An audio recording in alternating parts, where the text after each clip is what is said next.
Mari kita buka. Ini hal Sultanil Aulia Syekh Abdul Qadir Al-Jailani.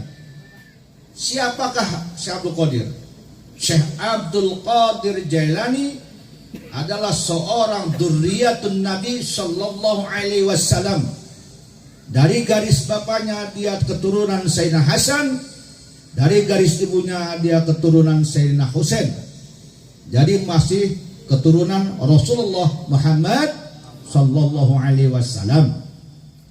Dan beliau diberi gelar oleh Allah Subhanahu wa taala sebagai Sultanil Aulia ila akhir zaman, ila yaumil qiyamah, sebagai sultana para wali-wali sampai ke yaumil qiyamah. Tidak ada yang mendapat gelar sultan kecuali Syekh Abdul Qadir Jailani. Pangkat kewaliannya Qutbul Ghaus, tapi jabatannya itu sebagai Sultanil Aulia sampai yaumil kiamah. Paham? Rajana para wali-wali di zaman anjeunna hirup sampai ke yaumil kiamah eta Syekh Abdul Qadir Jailani. Jabatannya sultan. Derajat kawalian naon? Qutbul Ghaus. Non Qutbul Ghaus. Dedengkotna para wali di zaman baheula Qutbul Ghausna ngan jabatana sultan. Itunya pangkatna eta naon? Qutbul Ghaus. Jadi tidak ada yang melebihi kewalian Syekh Abdul Qadir Jailani dari semenjak masa beliau sampai yaumil kiamah. Tidak ada, sampai sekarang pun tidak ada. Ini Bu beredar, ada oknum Habib yang mengagungkan eyang-eyangnya, yang mengatakan eyangnya itu ketinggian kewaliannya melebihi Syekh Abdul Qadir Jailani. Katanya begitu. Syekh Abdul Qadir Jailani masyhur di dunia, tetapi nanti di akhirat kewaliannya kalah oleh eyangnya, oleh eyang aneh, katanya gitu ngomongnya. Kalah kewaliannya oleh eyang aneh, oleh fakih muqaddam. Itu dusta, itu bohong, itu halusinasi. Oknum-oknum Habib demen sekali mengagung-agungkan eyangnya, sehingga seolah-olah tidak ada kewalian yang lebih tinggi kecuali eyangnya. Bahkan dalam hal fikih sekalipun eyangnya dianggap melebihi kealiman Imam Syafi'i dalam madhab fikih. Itu dusta, itu tidak terbukti. Begitu pula dalam hal ruhaniyah, derajat ruhaniyah, derajat spiritual, seolah-olah hanya eyang Ba'alawi, hanya eyangnya para habib yang lebih tinggi daripada usulul waris alam dunia. Mengapa? Karena mereka bilang bahwa eyangnya fakih muqaddam itu Isra Mi'rajnya setiap hari 70 kali mengalahkan Isra Mi'rajnya Rasulullah Muhammad sallallahu alaihi wasallam. Percaya tidak? Percaya tidak? Dusta, bohong.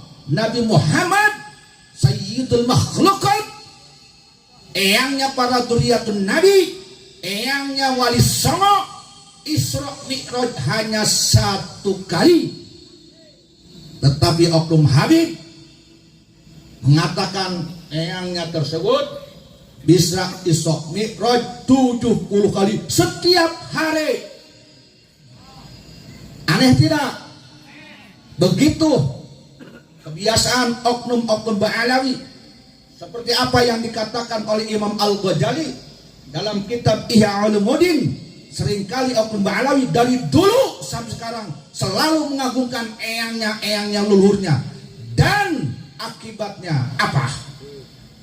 Karena anak cucunya didoktrin dengan segala macam kelebihan eyangnya, sehingga merendahkan wali yang lain, sehingga tidak sadar keturunan-keturunannya menjadi takabur mayoritas oknum-oknumnya. Sombong, ujub. Mengapa? Karena selalu diceritakan tentang kehebatan eyangnya yang melebihi yang lain, sehingga cucu-cucunya ketika itu yang imannya masih lemah, yang bibit kesombongannya masih ada, bukan makin tawadu tetapi makin sombong. Maka wajar ada oknum Habib jika bicara selalu nantang orang, selalu menghina orang, selalu mencaci maki orang, selalu merendahkan orang. Mengapa? Karena merasa dirinya keturunan dari yang paling termulia di alam dunia dan di Indonesia. Paham? Fakta. Ini fakta. Presiden dihina, jenderal dihina, ulama NU dicaci maki, organisasi NU dihinakan. Tidak ada yang hebat di matanya kecuali aneh dan eyang aneh, sombong dan takab. Sifat apa itu? Sifat apa itu sombong takabur? Iblis. Paham?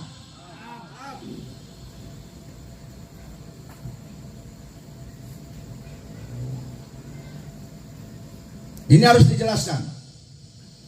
Saya bilang tadi, tidak ada seorang wali yang diberi jabatan Sultanil Aulia diakui oleh seluruh ulama sedunia, diakui oleh ahli-ahli kewalian, diakui oleh seluruh imam, diakui oleh para ahli sufi, kecuali Sultanil Aulia Syekh Abdul Qadir Jailan. Tiba-tiba muncul ada oknum Ba'alawi yang kewaliannya katanya melebihi Syekh Abdul Qadir. Syekh Abdul Qadir masyhur di alam dunia, tapi yang aneh Fakih Muqaddam nanti paling tinggi derajatnya di akhirat. Masuk akal tidak? Bohong terus. Masa Nabi Muhammad kalah oleh Fakih Muqaddam yang tiap hari 70 mi'rajnya? Masa iya? Paham tidak? Masuk akal tidak? Percaya tidak? Tidak mungkin seorang Nabi Muhammad dikalahkan kemuliaannya, mujizatnya oleh seorang manusia biasa. Betul? Kan aneh, teman-teman. Aneh sekali.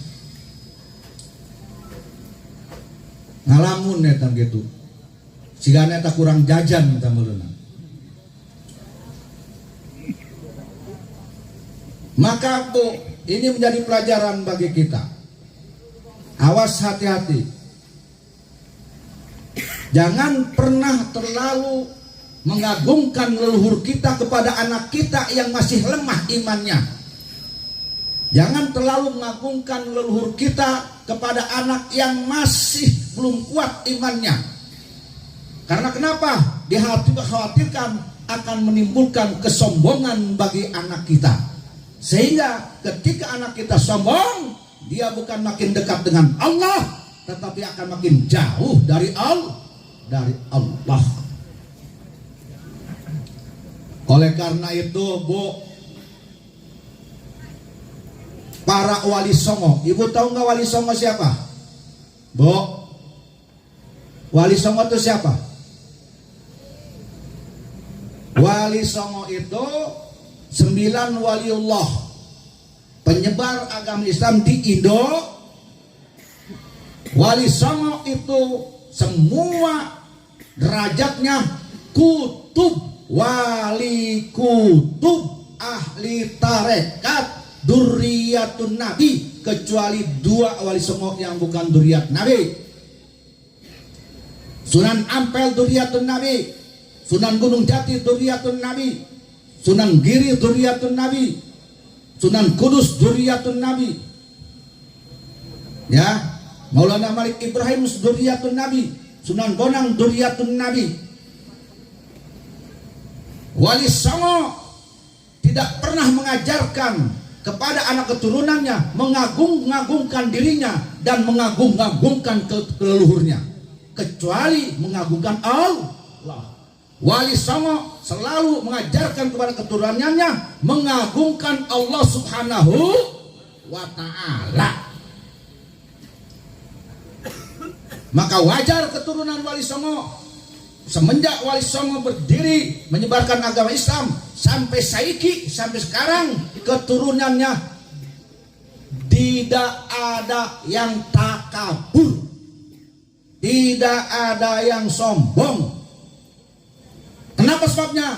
Karena Wali Songo dan keturunannya selalu mengagungkan Allah, mengajarkan agar keturunannya mengagungkan Allah dan mengagungkan Rasulullah Muhammad sallallahu alaihi wasallam. Barang siapa orang mengagungkan Allah, maka dia akan tawadu. Barang siapa orang mengagungkan Rasulullah, maka dia akan tawadu. Tetapi barang siapa orang yang mengagungkan dirinya dan leluhurnya, tidak lebih mengagungkan Allah, tidak lebih mengagungkan Rasulullah, maka dia akan menjadi orang yang takabur. Paham Bu? Jadi Bu engke lamun ngajaran barudak anak orang nu kudu diagungkeun eta Allah. Manusana Nabi Muhammad. Maka keturunan Wali Songo terkadang disembunyikan nasabnya oleh Wali Songo. Turunannya banyak yang tidak tahu catatan nasabnya. Kalau ditanya, bah, hari orang ya turunan mana? Biasanya turunan Wali Songo kieu. Ceng, orang ieu turunan Seanu geus kasih kitu unggul. Tara jelas nasabna ditulis tara. Aya mah aya ngan disumputkeun catatan nasabna. Ngan ketika anakna can akil baleg, ketika anakna can kuat iman Islamna, ketika anakna can katingali dewasa, ketika anakna can jadi kiai, maka turunan Wali Songo tara ngabejakeun leluhurna, disumputkeun nasabna, bisi naon? Bisi sombong. Nasabna disimpen bae di lomari. Ngantos wafat anaknya jadi kiai kakarak bebeja ka pamajikanna. Indung dia bisi aing paeh anak urang geus jadi kiai atungkona geus tawadu karak bejakeun nasab. Kitu turunan Wali Songo mah. Makanya turunan Wali Songo tidak ada yang mencaci maki pemerintah, tidak ada yang menghina presiden, tidak ada yang menghina kiai NU, tidak ada yang menghina kiai pribumi. Paham?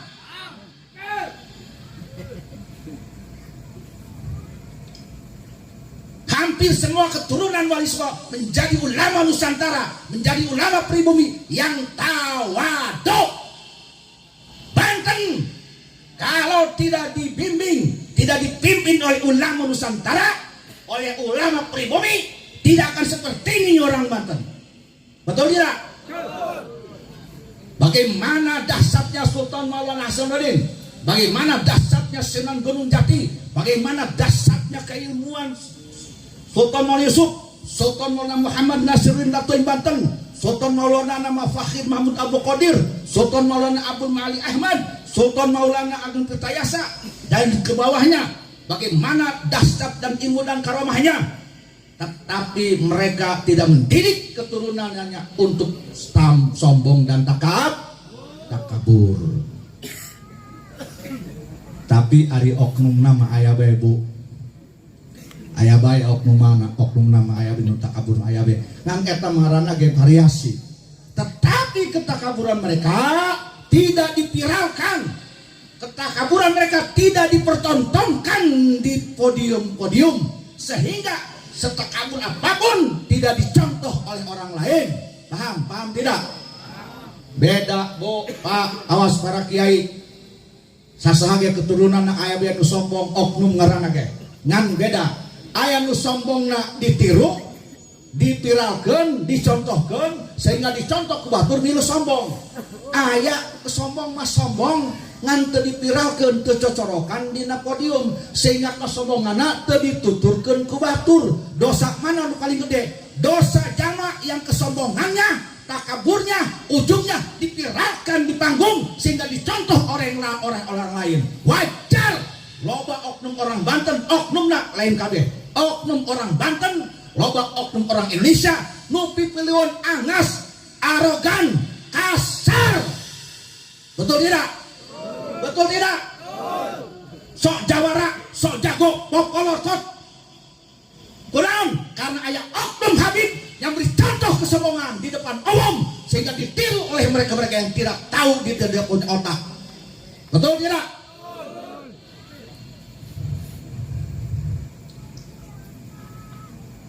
Kemaksiatan yang dipertontonkan lebih besar dosanya dari kemaksiatan yang disembunyikan.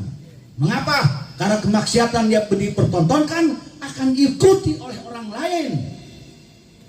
Betul tidak? Betul tidak? Arti Bu.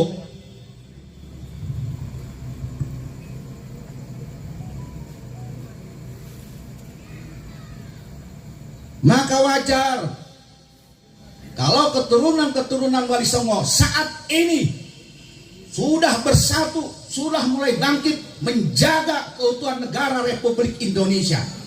Keturunan Wali Songo sudah diwadahi dalam sebuah organisasi bernama Perjuangan Wali Songo Indonesia Laskar Sabilillah. Artinya Sabilillah tenaon Laskar 9 Wali Allah saha Wali Songo. Aya geus aya organisasina ngaranna Perjuangan Wali Songo Indonesia. Ngahiji ayeuna para keturunan Wali Songo ngan aya mah aya bae anu teu pipileun. Wajar eta mah. Tapi sudah ada wadahnya yaitu dalam Perjuangan Wali Songo Indonesia. Nah,